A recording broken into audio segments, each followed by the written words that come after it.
dianjurkan. Pahalanya banyak, tadi kami sudah sebutkan manfaatnya, bahkan itu disebut oleh Quran sebagai paket pelengkap puasa. Quran surah kedua Al-Baqarah ayat 187. Posisi paling kanan, agak ke bawah, itu ayat cukup panjang itu ya. Lihat ujung ayatnya. Tsumma atimmus siyama ilal lail. Kemudian sempurnakanlah puasa itu sampai dengan menunaikan ibadah malamnya. Ya. Jadi ibadah malam itu menyempurnakan pahala puasa. Bahkan ada yang menyimpulkan, maaf ya, kalau Anda menunaikan puasa di siang hari, malamnya sengaja tidak tarawih, puasa Anda sah, tapi pahalanya nggak sempurna. Pahala tidak sempurna. Di tarawih tetap kerjakan. Mana yang paling utama, apakah tarawih atau baca Quran? Paling utama itu tarawih. Karena saat Anda tarawih, Anda baca Quran juga. Anda baca Quran juga, imam baca, Anda ikut dapat pahala. Ya. Tapi kalau Anda baca Quran tidak mengerjakan sama sekali tarawih, Anda cuma baca Quran saja. Ya, tidak ada pahala yang lainnya. Kecuali kalau Anda niatkan, misal, ba'da Isya saya mau baca Quran dulu, terus tidur malamnya tarawih, itu boleh. Sah dilakukan. Ya. Baik. Ustaz, bagaimana hukum memakai siwak ketika berpuasa? Ini kaidah biasa, umum, termasuk amalan mustahab. Dengan catatan. Ya. Bahkan Nabi menyampaikan dalam hal ini, laula an asyqa ala ummati la amartuhum bisiwak. Ya, inda kulli shalah. Dalam pembahasan ini, Anda bisa lihat di amalan mustahab Kitabus Syam, ya, karangan At-Tarablusi di halaman ke-28. Tentang bab ini di halaman ke-29 paling bawah, nomor 4. Ya. Kitabnya As-Syam. Warnanya putih. Taib ya. Nah kata Nabi, kalaulah tidak memberatkan kepada umatku, tentu aku akan perintahkan umatku untuk bersiwak setiap kali dia akan salat. Kata para ulama di siang Ramadan justru dianjurkan amalan mustahab. Ya. Jadi amalan-amalan puasa itu, maaf kalau saya agak cepat, ada yang amalan mujawaz yang dibolehkan, jaizatus syam, ada yang makruhatus syam, makruh dilakukan. Ya. Kalau yang boleh itu artinya nggak ada pahala, nggak ada dosa, bisa dilakukan saja. Ya. Seperti misalnya kumur-kumur saat wudu, ya. Kemudian saat di luar wudu tapi situasi panas luar biasa, ingin kumur-kumur boleh. Ya. Tapi kalau menyengaja kumur-kumur nggak ada alasan, itu makruh hukumnya. Ya, khawatir nanti sebagian air bisa tertelan. Ya. Lak, tiba-tiba ada yang masuk, ya. Itu kan masalah. Ya. Time. Termasuk suntik ini, kalau suntik untuk obat itu jaiz boleh. Ya. Bukan untuk menambah energi ya, bisa suntik vitamin C atau lain itu bukan. Jadi ada penyakit yang memang harus disuntik, ada insulin, ada macam-macam misalkan, harus diberikan itu boleh, tidak membatalkan puasa. Ya. Nah ada lagi amalan makruh kalau dilakukan dosa sih tidak, cuman Allah nggak suka. Ya, Nabi tidak suka. Ya, semacam misalnya maaf, yang masak-masak kebanyakan cium bau masakan, ya, atau banyak mencoba apakah asin atau manis, ya, atau melembutkan makanan untuk baik dengan cara dimasukkan ke mulut, itu makruh masuknya. Nah, ada amalan mustahab, mustahab itu yang sangat dianjurkan, berpahala bila dikerjakan, tapi tidak mengandung dosa bila tertinggalkan. Di antaranya bersiwak. Bersiwak, ya. Siwak itu artinya sikat gigi, ya, bersikat gigi. Ya, jadi kayu itu bukan siwak namanya. Kalau kayunya disebut dengan udul arak, ya, kayunya. Kayu digunakan untuk bersiwak. Ya. Jadi Anda boleh menggunakan itu, boleh menggunakan sikat gigi, tapi yang dianjurkan jangan gunakan pasta-pasta yang sekiranya bisa mengumpulkan ludah. Ya. Jadi kalau misalnya Anda gunakan pasta gigi, ya ludahnya misalnya terlalu banyak terkumpul atau diduga sebagian tersisa akan tertelan, itu makruh hukumnya. Makruh, ya. Baik. Baik. Ustaz, saya pernah mendengar kalau kita sesama manusia meminta maaf hanya ketika melakukan kesalahan saja, mohon ampunan, minta maaf, hakikatnya hanya kepada Allah. Ya. Tobat nasuha dan berniat untuk tidak mengulanginya. Apakah bulan Ramadan ini dijadikan untuk meminta maaf kepada sesama manusia itu diperbolehkan atau bagaimana? Maaf itu bukan hanya Ramadan, setiap waktu. Ya. Kita keluarkan dalilnya. Quran surah ketiga Ali Imran ayat 133 sampai 134. Posisi di mushaf standar paling kanan sebelah atas. Ya. Saya bacakan ayatnya. Wasari'u ila maghfiratin min rabbikum wa jannatin 'arduha as-samawati wal ardu u'iddat lil muttaqin. Wasari'u, dan bergegaslah. Ya, segerakan, jangan tunda. Bergegaslah. Ya. Jadi ada sara'a, ada sa'a, itu beda. Ya. Misal Quran surah ke-62 Jumu'ah ayat Al-Jumu'ah ayat ke-9, paling kiri sebelah atas. Ya ayyuhalladzina amanu idza nudiya lis-sholati min yaumil jumu'ati fas'au. Ya. Di situ fas'au diterjemahkan apa? Bersegeralah, ya. Jika diseru untuk menunaikan salat Jumat, bersegeralah, bergegaslah. Nah, ini ada ayat Quran surah 3 Ali Imran 133 bunyinya wasari'u, diterjemahkan dengan yang sama, dan bersegeralah.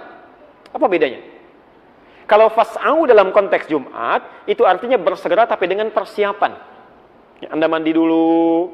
Jadi kalau sudah tahu hari Jumat, setengah 11 sudah siap-siap.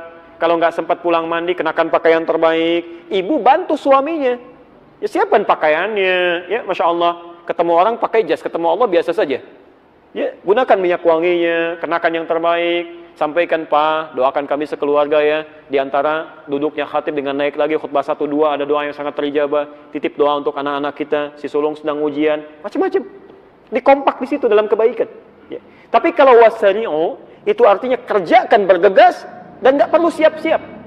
Ya, bahkan berpikir pun nggak usah lah, seketika tunaikan. Ya. Di antara yang harus Anda segerakan tanpa persiapan, itu beristighfar, memohon ampunan. Termasuk ketika punya salah pada orang lain. Kata Allah, bergegas lakukan. Ya, jadi maaf ya, kalau Anda punya kesalahan siang, jangan menunggu malam untuk tobat. Khawatirnya begitu baru direncanakan, sore meninggal. Ya, segerakan. Jadi sifat itu segerakan.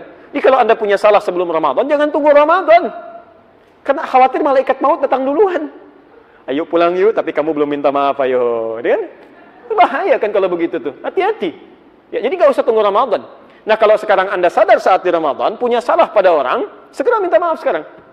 Segera, ya. Bukankah di situ disebutkan, ya wa jannatin arduhas samawati wal ardu uiddatil muttaqin. Ada orang yang seringkali memohon ampunan kepada Allah, mengevaluasi dirinya, kemudian dia bisa masuk surga seluas langit dan bumi. Ya. Ada seorang sahabat hidup di zaman Nabi. Di hadis riwayat di Musannaf Abdul Razzaq, riwayat Imam Malik, nomor hadis 20.559. Ya. Kalau Anda punya kitabnya, jilid yang ke-11, halaman 187. Dari Anas bin Malik. Mungkin dicetakan yang lain bisa berbeda. Ya. Ini yang kami temukan. Saya bacakan hadisnya. Ya. Satu kali Nabi SAW sedang duduk bersama sahabat di Masjid An-Nabawi. Ya. Tiba-tiba beliau berkata begini. Kata Anas bin Malik, فَإِذَا يَقُولْ tiba-tiba berkata, سَيَطْلُعْ عَلَيْكُمُ الْآنَ مِنْ هَذَا الْفَجِّ رَجُلٌ مِنْ أَهْلِ الْجَنَّةِ. Akan nampak pada kita, pada kalian sekarang, di pintu yang ini, seorang lelaki ahli surga. Fa'idha rajulun min ansarin. Tiba-tiba yang masuk seorang lelaki kalangan ansar. Tantasifu lihiyatuhu min atharil wudu. Janggutnya masih basah dengan air wudu. Tangan kirinya pegang sandal. Masuk mengucapkan salam. 3 kali diulang-ulang, 3 hari berturut-turut, orang itu saja yang masuk. Abdullah bin Amr bin As tiba-tiba mengikuti orang itu. Menginap di rumahnya sampai 3 malam. Disaksikan malam pertama tahajudnya biasa saja. Tidak bangun dia. Tidak serajin yang lain. Bacaan Qurannya tidak sebaik Abdullah bin Mas'ud. Ya, besoknya hari ketiga dia tidak puasa, tidak seperti yang lain. Ya. Ketika akan ditinggalkan bertanya, Anda sih punya amalan apa? Sampai disanjung oleh Nabi, ya, sebagai ahli surga. Lihat dengan tawadhunya orang ini berkata, Ma illa kama ra'ait. Saya tidak punya amalan istimewa kecuali seperti yang Anda lihat. Illa, kecuali saya hanya membiasakan. Sebelum saya tidur di malam hari, saya biasakan memohon kepada Allah untuk menghilangkan sifat iri hati dalam diri saya pada nikmat yang Allah berikan pada orang lain. Dan memaafkan kesalahan orang yang punya salah pada saya. Anda bisa bayangkan. Ya, ibadah biasa saja, tapi sholat juga, puasa, cuma nggak terlalu sering. Hanya punya keistimewaan, menghilangkan sifat iri hati pada orang dan memaafkan kesalahan orang. Kata Nabi, ahli surga itu. Ahli surga. Ya. Maka coba kita cek sampai hari ini. Ya, kira-kira, jangan-jangan ibadah ritualnya rajin, sholatnya bagus, puasanya Masya Allah, tapi dengan orang tua belum baik, dengan tetangga belum baik, bahkan di rumah belum baik. Kan ada celah pada orang lain, ada kata-kata yang belum dengan kelembutan. Kan tidak masuk akal, orang sholat semakin jadi keras. Ya, lisannya semakin kacau, itu tidak bagus. Ya, orang ibadah itu pasti lebih lembut, lebih baik, tipikalnya baik. Ya, coba dicek. Jangan-jangan kita diberikan kesempatan untuk mengevaluasi itu. Makanya kalimat Qur'annya la'allakum tattaqun. Ingat, ini saya berikan satu informasi ya. Kalimat takwanya ini diungkapkan dengan kata tattaqun. Terulang sebanyak 19 kali di Quran. Ya. Semoga dengan puasa itu orang-orang puasa bisa takwa. Takwa itu semua kalimatnya terulang 115 kali di Quran, umumnya terbagi 2. Satu berbentuk ibadah ritual, ya. Al-Baqarah ayat 2 sampai dengan 4 itu. Dzalikal kitabu la raiba fihi hudal lil muttaqin. Apa amalannya muttaqin itu? Alladzina bil ghaib wa yuqimunas shalah wa mimma razaqnahum yunfiqun walladzina yu'minuna bima unzila ilaik ya wa ma unzila min qablik wa bil akhirati hum yuqinun. Rajin salat, rajin baca Quran, rajin infak. Jadi kita saat puasa dilatih itu. Baik, yang kedua, takwa kedua itu bentuknya itu hubungan muamalah, hubungan sosial, hablum minan nas. Tadi yang saya jabarkan di Ali Imran 133 sampai 134. Ini 2 yang dilatih. Makanya saat kita puasa, kita diminta oleh Allah melalui hadis qudsi di lisan Nabi, yatruku ta'amahu wa syahwatahu, kata Nabi, fala yarfuth wala yajhal, jangan mencela orang, jangan berkata kotor, tahan nafsu, jangan diprovokasi, gitu kan? Tahan ini. Nah, yang paling menarik, siapa yang berhasil puasanya? Kata Quran, tattaqun. Tattaqun itu bentuk fi'il mudhari.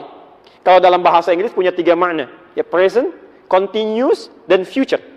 Di present, ketika dia puasa. Ya, ada orang yang rajin puasa, rajin sholat, rajin baca Quran, rajin infak, rajin ngasih orang bukaan, takjil, yang rajin ngasih sedekah macam-macam saat puasa.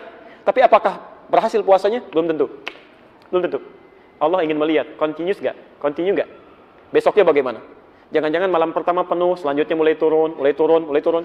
Kata orang ada kemajuan, sapnya maju, sapnya maju, sapnya maju. Ya? Arti ada yang tidak sempurna. Baik, tidak sempurna.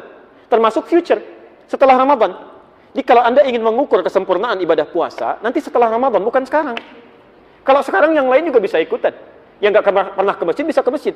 Yang tidak baca Quran, jarang baca Quran, bisa, Masya Allah, bisa khatam itu. Ya, bisa 1 juz per malam. Nanti setelah Ramadan, kelihatan nggak? Makanya tattaqun. Dan Allah bisa menutup ayat ini langsung dengan mengatakan, kama kutiba 'alal ladzina min qablikum tattaqun. Bisa begitu. Tapi ternyata diawali dengan kata la'allakum. Terulang 68 kali dalam Al-Quran. La'allakum. Itu harfut taraji. Huruf yang menunjukkan pada harapan yang bisa diraih hanya dengan kesungguhan. Artinya seakan-akan Allah memberi kesan tidak semua orang puasa